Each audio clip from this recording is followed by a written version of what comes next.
My name is Evelyn Mercer. After 15 years of loyalty, I was fired the week I returned from medical leave, with no warning, no explanation, just a smile and a severance packet. I felt gutted, like my worth had vanished overnight. But instead of breaking, I chose to speak up. Not to beg for my place, but to reclaim my voice.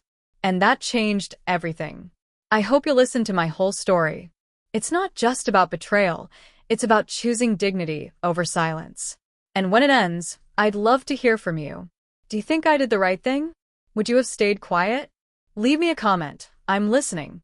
I still remember that Tuesday.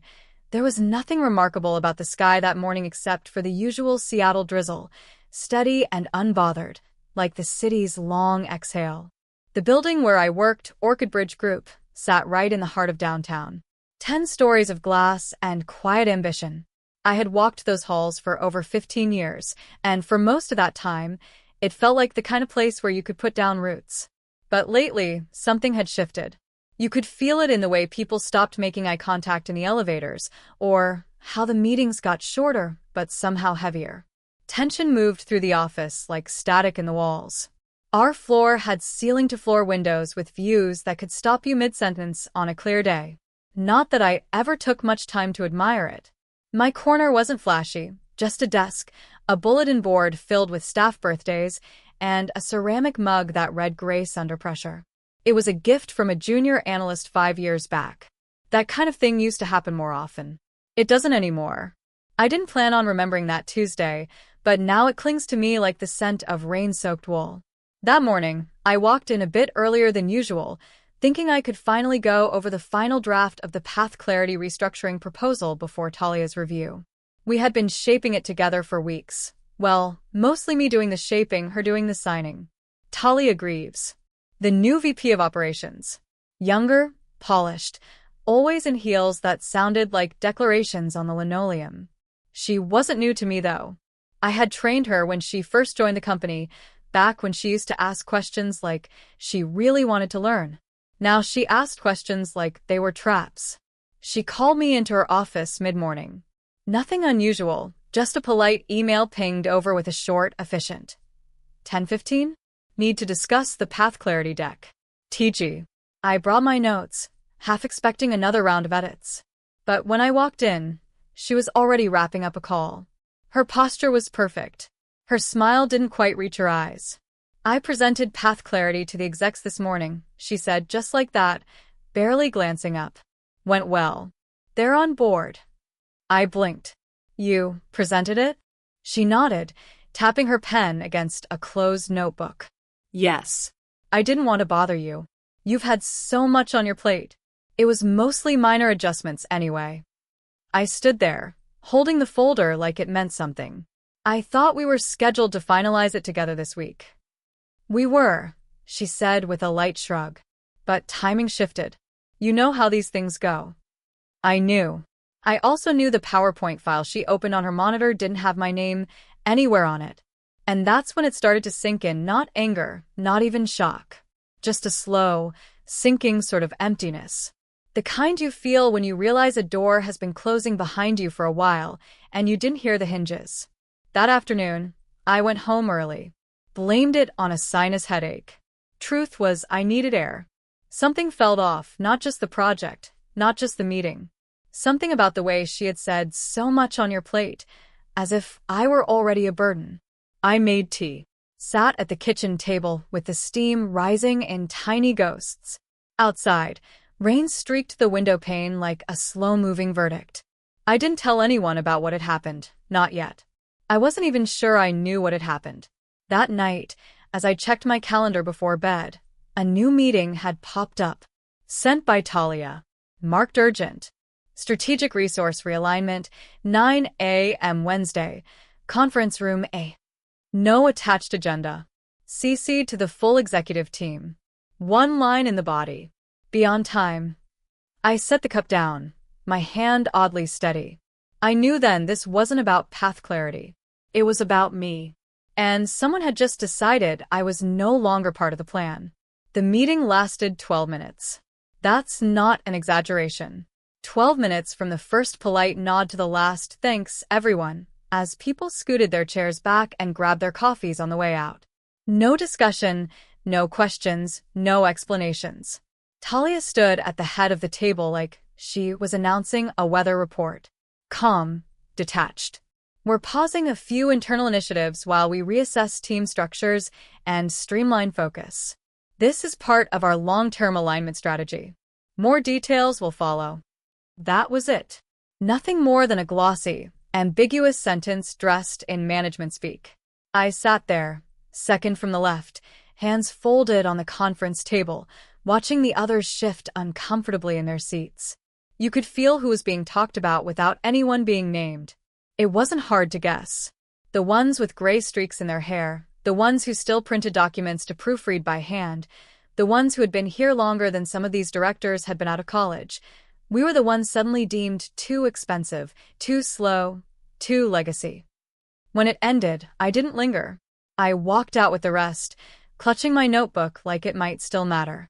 I passed by my desk without sitting down, slipped on my coat, and walked 4 blocks west to a small cafe I knew, the kind of place where the servers recognized your face but didn't ask questions. Quiet Hollow had always felt a little like a pocket of the past, with its creaky wood floors and mismatched chairs. That afternoon, it was half empty. Perfect. Jeanette Cruz was already there, waiting in her usual spot by the window, sipping from a mug that probably hadn't changed since she left OrchidBridge. "Hey there," she said as I slid into the seat across from her. Her eyes scanned my face. "You look like someone just erased your name off something important." I almost laughed. Almost. But it came out more like a sigh. I told her about the meeting, every vague word of it. How it felt like being politely shoved off a cliff. I tried to keep my tone even, like a seasoned professional analyzing a trend, not a woman trying to make sense of her own slow erasure. Jeanette listened without interrupting, her fingers lightly tracing the rim of her cup. When I finished, she leaned back and looked me dead in the eye. "You know," she said, "when I was pushed out, I kept telling myself it was just business." They said all the right words. But what they really meant was, "You've done enough. We can take it from here." I looked down. "I don't want to sound like I'm being dramatic." "You're not," she said gently. "You're being honest." There was a pause, long enough for the sound of the espresso machine behind us to hiss out a thought of its own. "Evelyn," Jeanette said, "maybe it's time to ask yourself, are you still in their picture of the future? Or are they just using what you built to decorate someone else's promotion?" I didn't answer, but the knot in my chest pulled a little tighter. We didn't stay long, just enough for one refill and a quiet goodbye. On the walk back to the office, I played her words over in my head like a melody I hadn't realized I knew by heart. When I returned to my desk, the first thing I noticed was the blinking notification on my screen. New email. Subject line: Updated project assignments. Path Clarity Initiative. My stomach sank before I even clicked. The list was neat, bullet-pointed, sterile. Project lead, Talia Greaves. My name wasn't there. Not as a contributor. Not in the CC line. Not even in the acknowledgements. 8 months of planning, streamlining, recalibrating staff protocols, weekly progress meetings. I had named the initiative. Literally named it. And now it had moved on without me. I sat back in my chair and stared at the screen. There was no announcement, no explanation, no thank you.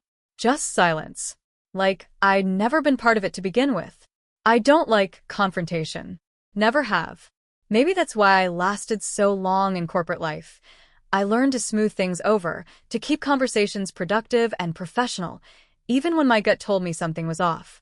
But there comes a point when silence starts to feel like complicity.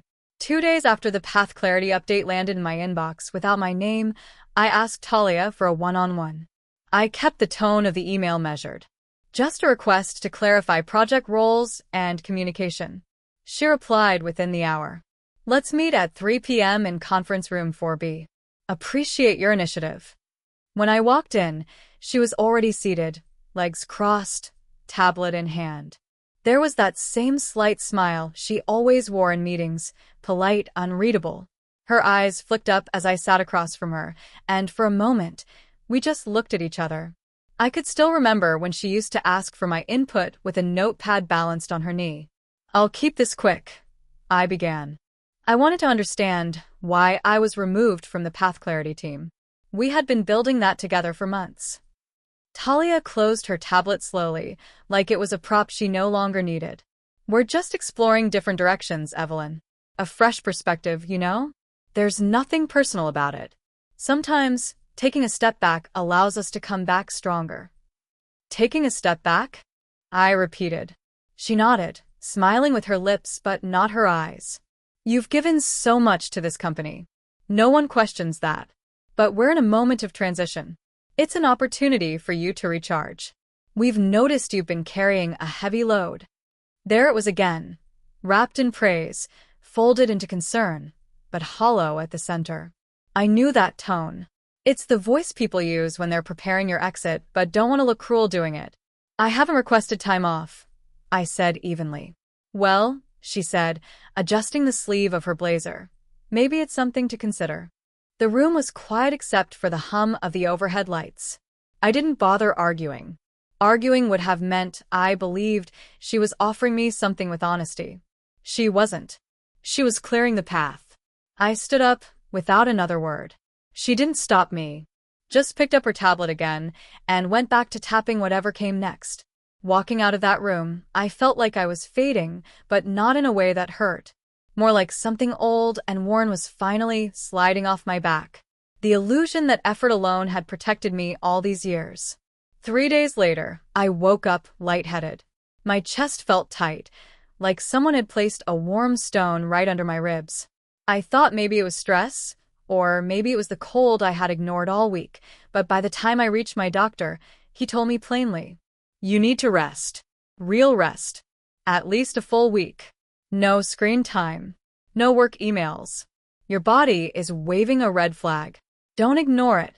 So I did what I hadn't done in years. I followed orders. I filled out the short-term leave form, attached the note from the doctor, and sent it off to HR and to Talia, copying only the necessary names. Her reply came within 2 hours. "Thank you for the heads up. We'll reassign tasks accordingly. Please take care of yourself," smiley face. The smiley face at the end was like a pin jabbed into soft skin. It wasn't friendly. It was theatrical. I stared at the email a full minute. Then I closed my laptop and walked to the kitchen to make tea. I didn't reply. I wouldn't. That night, I lay in bed with a heating pad across my stomach and the email still sitting in my mind like static. It wasn't just the words, it was what they didn't say. There was no acknowledgement of my work, no expression of concern. Just a cheerful dismissal. I thought about Jeanette's question from the cafe. "Are you still in their picture of the future?" And for the first time, I stopped spinning answers to that in my head. Because the truth was settling into my bones now, slow and sure. I came back that Monday like it was any other. Woke up early, beat the traffic, parked in the same spot I always did on level 3 of the garage. The sky was overcast, typical Seattle gray, but it didn't bother me. I told myself I'd take it slow. Ease back into things. 5 days off for health reasons didn't used to feel like a gamble. Now, it felt like I'd been out for months and missed something important. The elevator ride up to the 10th floor was unusually quiet. No one joined me. That should have told me something. When I stepped into the office, I could feel it, the hush that creeps in when people aren't sure what to say. Most mornings, a few of the analysts would wave, or at least mumble a good morning. Not this time. They kept their heads down, eyes glued to screens or coffee cups. I walked to my desk, hung up my coat, turned on my monitor like I always did. My inbox lit up, and right at the top, bold and blinking, was a calendar invite. Subject: 1:1 Evelyn Mercer. Time: 9:15 a.m. Location: Conference Room 11C. Organizer: Human Resources. I didn't blink. I just sat there for a moment, letting the silence confirm what I already suspected. Then I stood up, smoothed out my skirt, and made my way to the 11th floor.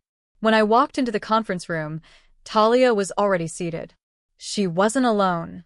A man I didn't recognize sat beside her, mid-40s, thin-rimmed glasses, company badge with a corporate headquarters logo. They didn't stand. No handshakes. Just nods. Evelyn, Talia said, gesturing to the chair across from her. Thanks for coming. I sat. I didn't bother opening my notebook. There was nothing to take notes on. This wasn't a meeting. This was a verdict. The man next to her cleared his throat. We'll get right to it. Following a review of our current operational structure and evolving business priorities, we've made the difficult decision to restructure several roles within the organization. I looked at Talia. She was watching me closely, but not warmly. She added, "This includes your position, Evelyn. Effective immediately." I waited. Nothing else came. Just those words, delivered like a memo. You can choose to resign voluntarily, the man said, sliding a folder across the table, which we believe reflects better on both sides. Otherwise, we'll move forward with formal separation under company policy. I didn't touch the folder. I looked at Talia instead. This is because I took medical leave. She gave a small smile, polished, almost sympathetic. I don't believe a brief absence was the deciding factor, she said. There are multiple layers to this. You know that. My hands were resting on my lap. I noticed one of them was trembling slightly, so I folded them tighter. But I kept my gaze steady. You mean layers you created? I said softly. Neither of them responded. I picked up the folder, opened it. The form was already filled out. My name typed in neat black letters. A blank line for my signature. I picked up the pen. My hand wasn't shaking anymore. There were a dozen things I could have said. Stories I could have told. Proof I could have demanded. But standing there, I realized something deeper had shifted. I didn't want to fight for a seat at a table where people had already stopped seeing me. So I signed. Slowly, neatly. Just one signature. When I looked up, Talia was still watching me, expressionless. Thank you, she said. We'll process everything by the end of the week. I stood, slid the folder back toward them. I didn't ask for a copy. As I left the room, I could feel my breath catch a little in my chest, not panic, not regret. Just the strange sensation of stepping out of a place that had once felt like home and now didn't even echo when I walked. I walked past the break room, past the bulletin board where my own handwriting still marked the April birthdays. No one looked up. No one said a word. And yet I didn't feel small. I didn't feel invisible. I just felt done. I stepped into the elevator and didn't look back. I stepped out of that room like I was stepping out of a crowded hall where the people had turned to shadows. And somehow, it felt like I'd finally found the door that was mine. The office didn't buzz that morning. It murmured, low and distant, like a conversation I was no longer part of. When I returned with the box tucked against my side, the air felt heavier than the rain outside. No one made eye contact. A few offered a stiff nod, more reflex than sentiment. Most stayed glued to their screens, pretending to concentrate, pretending I was just passing through. But I saw it. The way their shoulders tightened when I walked by, the awkward shuffle of papers, the subtle avoidance. That silence wasn't pity. It was self-protection. I didn't linger. I had already made my peace with what I would and wouldn't take.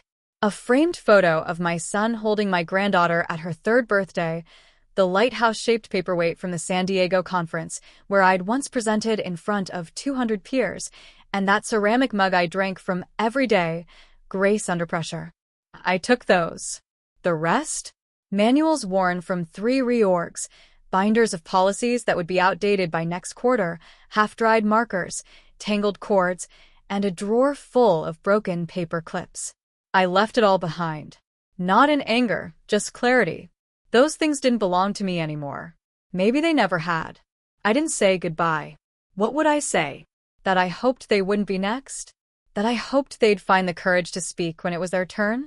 As I walked out of the building for the last time, the glass doors behind me didn't hiss or creak. They just closed. Quiet. Certain. Final. Outside, the rain greeted me the way it always had. Light, steady, persistent. Seattle rain doesn't fall with drama. It lingers, it presses. A slow reminder that time passes whether you ask it to or not. I stopped at the bus stop where I used to wait my first year at OrchidBridge, back before promotions and bonuses and performance dashboards. The bench was slick with water. I didn't sit.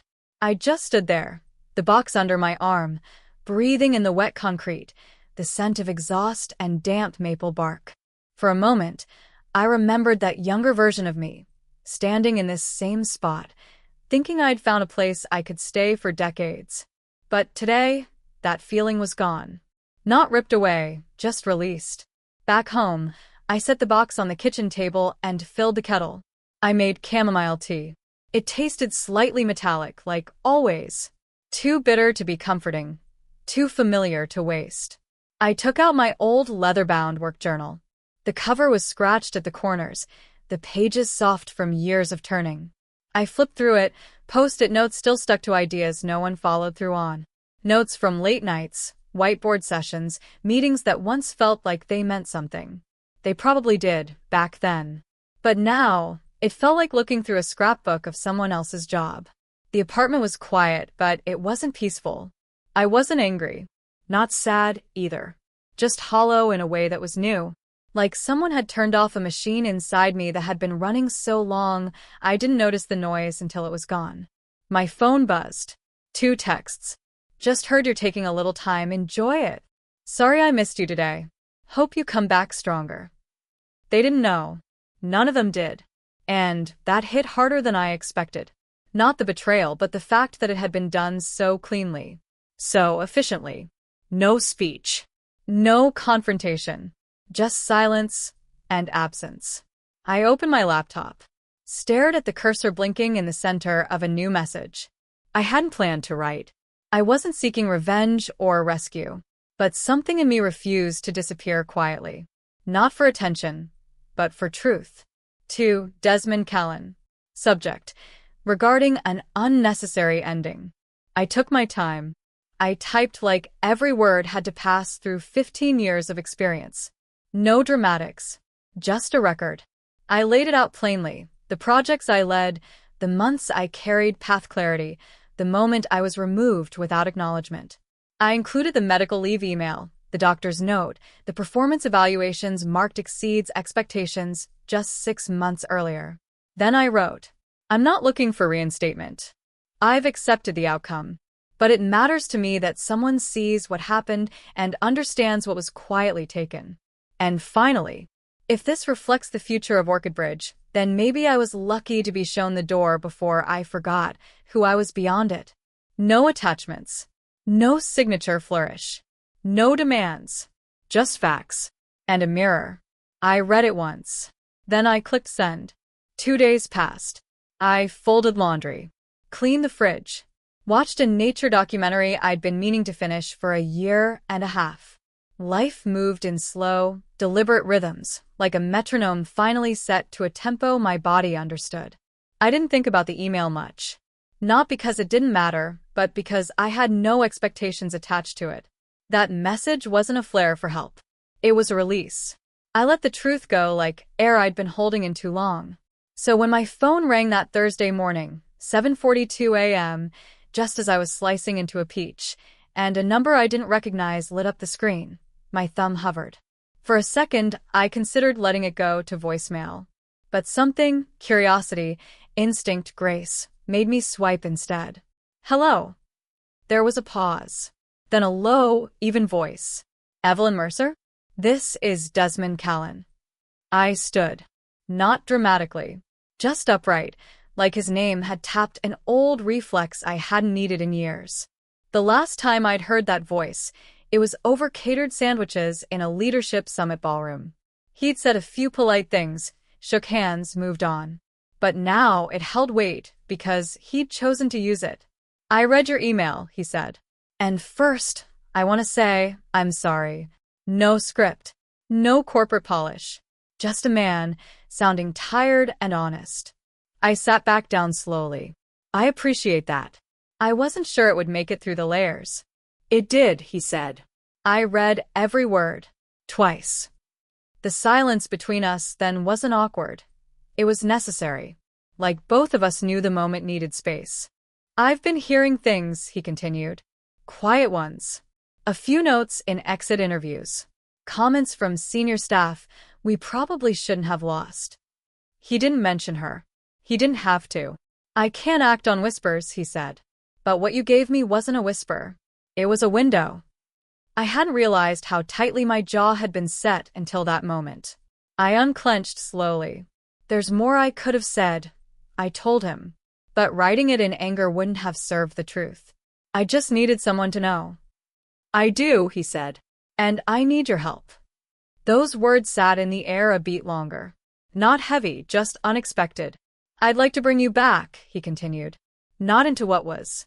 Something new. A contract role. Advisor level. You'd report directly to me. Independent. Flexible hours. Your terms. It was a lifeline, but not the kind that pulls you out of drowning. More like the kind that says, you were right to swim away.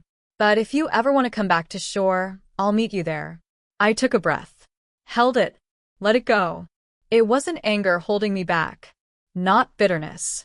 Just the memory of what it felt like to vanish from a place you helped shape, without a single voice raised in protest. I'm grateful, I said. And I meant it. And I believe you mean what you say. But I can't return to a place that let me slip away so easily. He didn't interrupt. That mattered. I gave everything I had to that company. I continued, my voice calm, steady. And the moment I needed it to see me, really see me, it looked the other way. No role, no salary can rewrite that. Silence again. Not avoidance, absorption. I didn't expect you'd say that, he admitted. But I understand. We were quiet for a few more seconds, and then he said the words that stayed with me. You did something most people in your position would have been too tired or too afraid to do. You told the truth.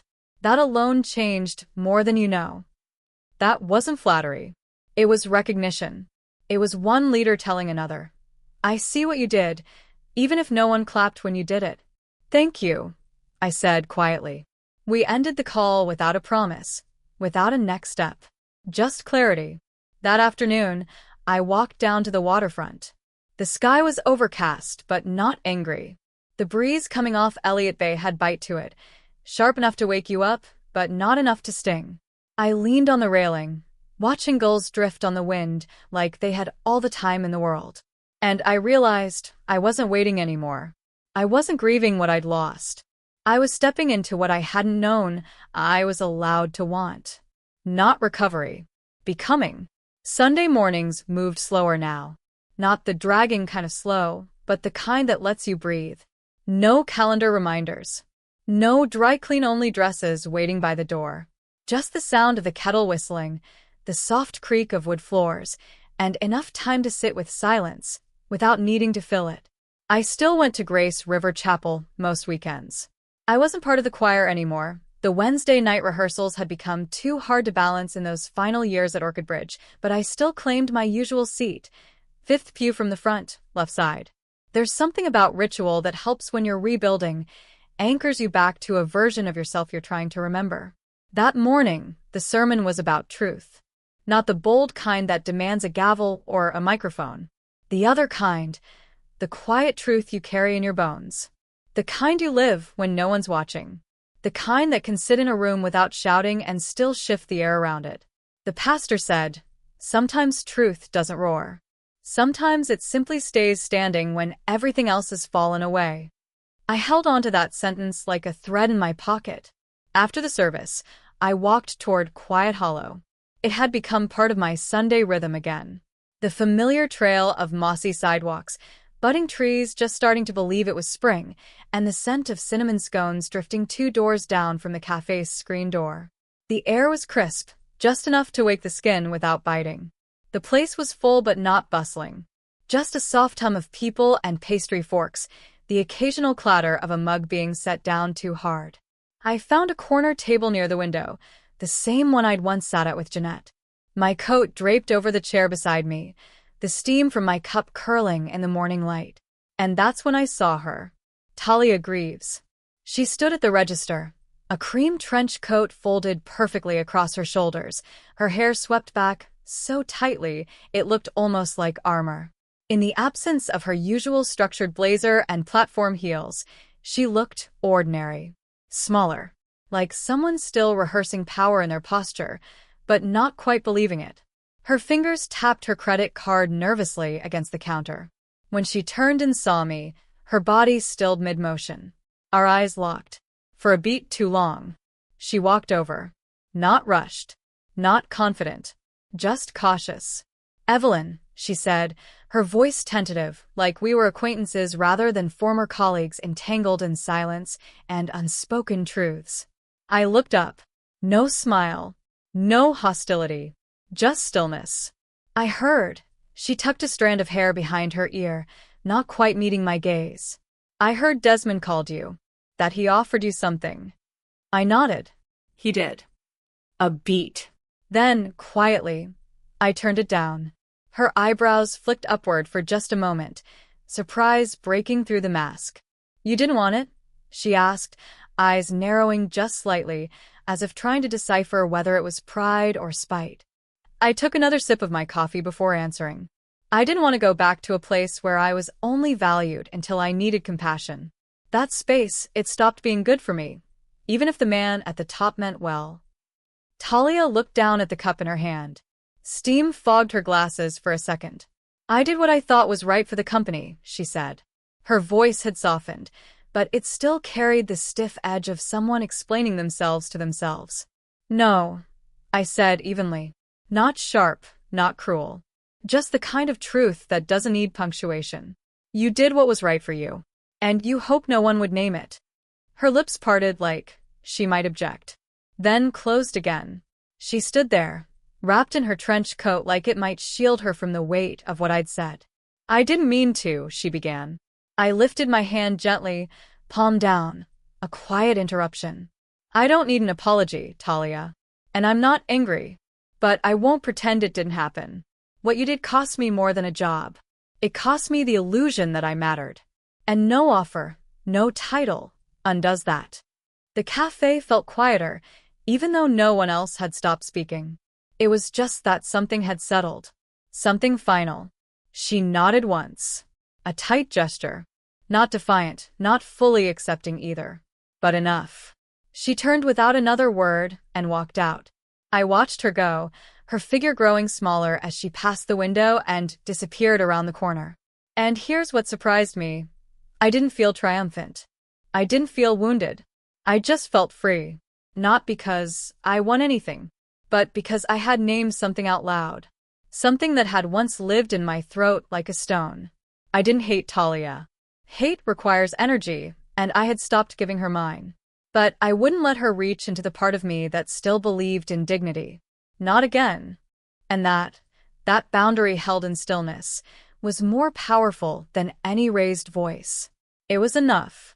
1 month later, my days had started to find their shape again. They didn't revolve around calendars filled with back-to-back meetings or checking email at red lights. They were quiet, intentional, slower, but not stagnant. I was beginning to understand there's a difference between being still and being stuck. I spent more time outside. My lavender had survived the late frost better than I expected, and the rosemary bush I'd nearly given up on had started sprouting green at the base. Life had its own timing, I was learning. Some things bloom again when you stop watching them so hard.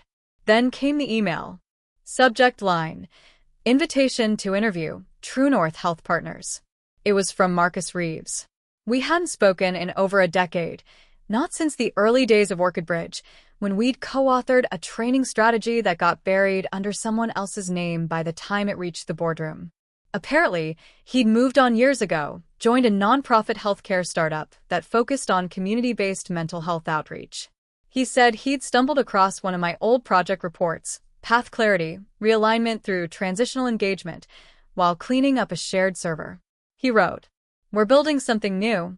We need people who know systems and people, and more importantly, someone who still believes both can work together. Would you be open to talking?" I didn't answer right away. Not because I wasn't interested, but because I needed to ask myself, was I ready to want something again? The answer came, quiet but clear, yes. The interview didn't feel like an interview. It felt like someone finally asking the kind of questions I used to ask myself when I still believed work could be meaningful. What would you build if no one told you no? What do people need more than performance metrics? What kind of workplace would you want your daughter to work in? No one blinked when I mentioned I was in my mid-50s. No one asked if I had kept up with the trends. No one tried to test me. They listened. They heard me. By the end of the week, they offered me a position as senior HR advisor, hybrid, flexible schedule, collaborative leadership model. The pay wouldn't make headlines, but the autonomy, the respect, the room to build something from the ground up, that felt like wealth. I accepted. And for the first time in a long time, I didn't second-guess myself. Meanwhile, word trickled through the grapevine. Desmond had begun shifting internal leadership structures. A few key people had quietly exited. Talia Greaves had been reassigned to a transitional oversight role, strategic operations liaison, which anyone who understood how titles worked could read for what it was, a step sideways into the shadows. There was no press release, no meeting, just quiet redirection. One Thursday afternoon, I was trimming lavender in the backyard, fingers damp from the hose and soil, when my phone buzzed. A message from Jeanette. I know you don't need the confirmation, but you did the right thing. I stood there in the garden for a long moment, watching how the sun broke through the clouds in those thin, golden threads you almost don't believe are real. I didn't write back right away. I let the words settle. Later, when I finally sat on the back steps with my tea, I whispered into the breeze, I don't need to be right. I just needed to know I didn't stay quiet again. That was the difference. Not between anger and forgiveness, but between silence and self-respect. The next day, I had a reason to be near downtown. I was returning a library book I'd kept too long. Ironic, considering how many late nights I used to lose to overdue policy documents. My bus route passed right by the OrchidBridge building. It looked the same, 10 stories of modern glass, a brushed metal sign that caught the light just so, always trying to look important. Through the lobby windows, I saw the receptionist still perched behind her desk, the same fern in the corner, the same revolving door catching in its rhythm every so often like a skipped heartbeat. But it didn't tug at me anymore. I didn't feel resentment. I didn't feel nostalgia. Just stillness. The light changed. The bus rolled on. And I let it. I didn't look back. Because I wasn't walking away from something anymore. I was walking toward something that hadn't existed yet. A life that still held space for dignity. And direction. And days shaped by choice, not fear. And as the building disappeared behind me, I smiled. Not because everything had been made right, but because I was finally somewhere I belonged, inside my own peace. Sometimes the hardest thing isn't speaking up, it's staying quiet for too long and forgetting you ever had a voice to begin with. I didn't share this story to prove anything, just to show that even after the silence, after the dismissal, after the long walk away, you can still choose dignity. You can still choose yourself. Maybe you've been in a room where your worth was questioned. Maybe you've been passed over, overlooked, erased. Or maybe you're just now realizing you deserve more than surviving quietly. If this story felt familiar in some way, if even a part of it sat with you, I'd love to know. What would you have done? And if you're still listening, thank you for making space for stories like this. If it touched something in you, I hope you'll stay with me for the next one. We've still got more life to walk through together.